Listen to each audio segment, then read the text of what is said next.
उत्तर प्रदेश के एक छोटे से गांव में, जहां सुबह की शुरुआत मंदिर की घंटियों और पक्षियों की आवाज से होती थी, वहीं रहता था अर्जुन। मिट्टी का घर, सामने नीम का पेड़ और दूर तक फैले हरे भरे खेत, यही उसकी दुनिया थी। उसके पिता मोहन अब इस दुनिया में नहीं थे। उनकी मृत्यु के बाद अर्जुन और उसकी मां सरस्वती ने कठिन मेहनत से घर संभाला। लेकिन एक बात हमेशा अर्जुन के दिल में थी। उसके पिता और उसके चाचा रघुनाथ ने जीवन भर मिलकर इस पुश्तैनी जमीन को सींचा था। माँ, बाबूजी हमेशा कहते थे कि जमीन सिर्फ खेत नहीं होती, ये परिवार की इज्जत होती है।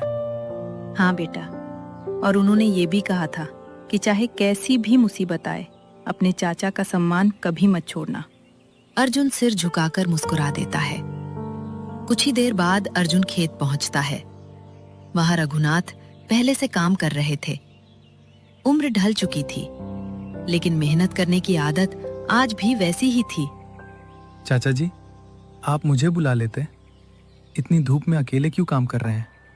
रघुनाथ: अरे पगले, जब तक हाथ पैर चल रहे हैं, किसान को खेत में ही अच्छा लगता है। दोनों साथ मिलकर खेत में काम करने लगते हैं।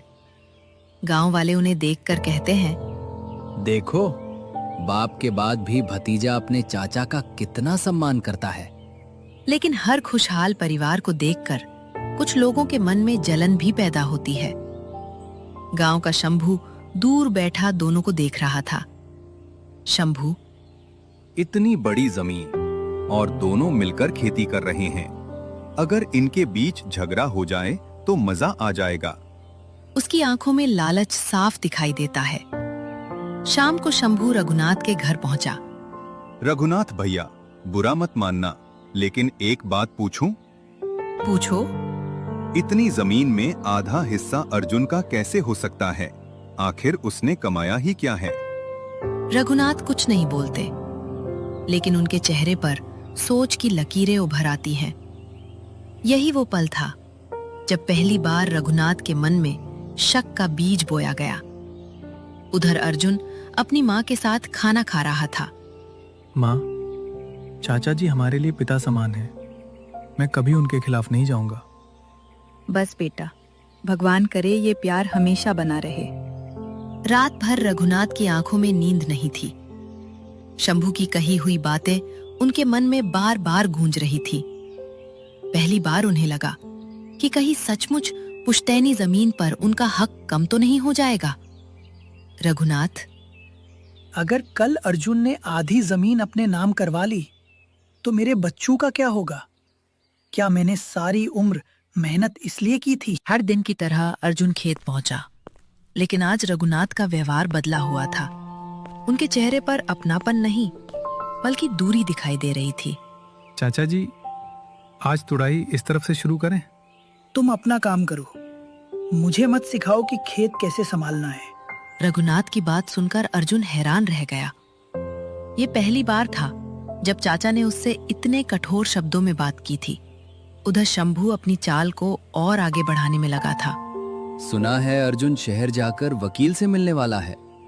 शायद जमीन अपने नाम करवाने की तैयारी कर रहा है।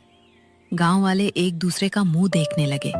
अगर ऐसा हुआ तो परिवार टूट जाएगा। असलियत ये थी कि अर्जुन वकील से नहीं, बीज खरीदने शहर जाने वाला था। लेकिन अफवाह पूरे गांव में फैल चुकी थी। अर्जुन घर पहुंचा। चाचा जी, मैं शहर जा रहा हूँ, अच्छी किस्म के बीज लेने हैं। रघुनाथ ने बिना उसकी ओर देखे कहा। बीज लेने जा रहे हो या वकील से मिलने? अर्जुन एक पल के लिए स्तब्ध रह गया। आप ये क्या कह रहे हैं? मैं ऐसा क्यों करूंगा? मुझे सब पता है, अब मुझे बेवकूफ मत बनाओ। भैया, अर्जुन ऐसा लड़का नहीं है। किसी ने आपको गलत बात बता दी है।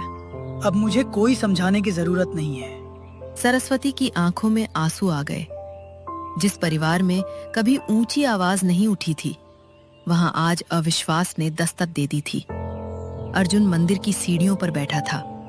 हे भगवान, मैंने तो हमेशा चाचा को पिता माना, फिर उन्होंने मुझ पर शक क्यों किया? उसी समय गांव के बुजुर्ग बाबा हरिदास वहां आए।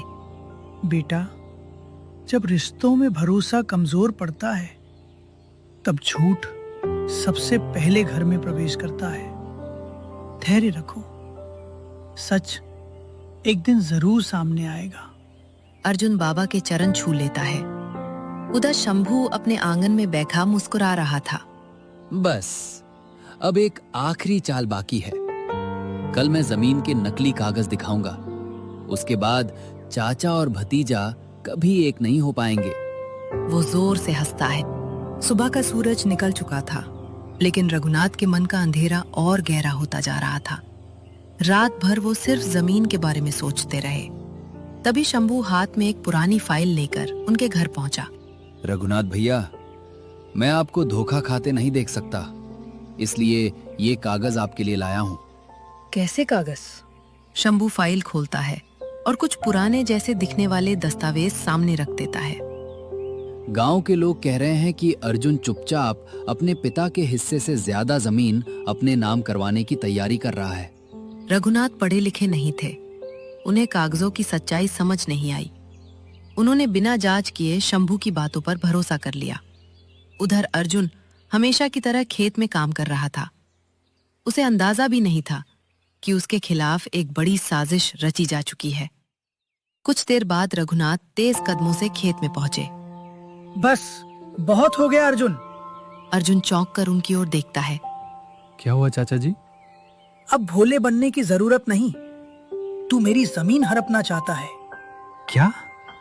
ये आप क्या कह रहे हैं? झूठ मत बोल, मेरे पास सबूत हैं। अर्जुन की आंखों में आंसू आ गए।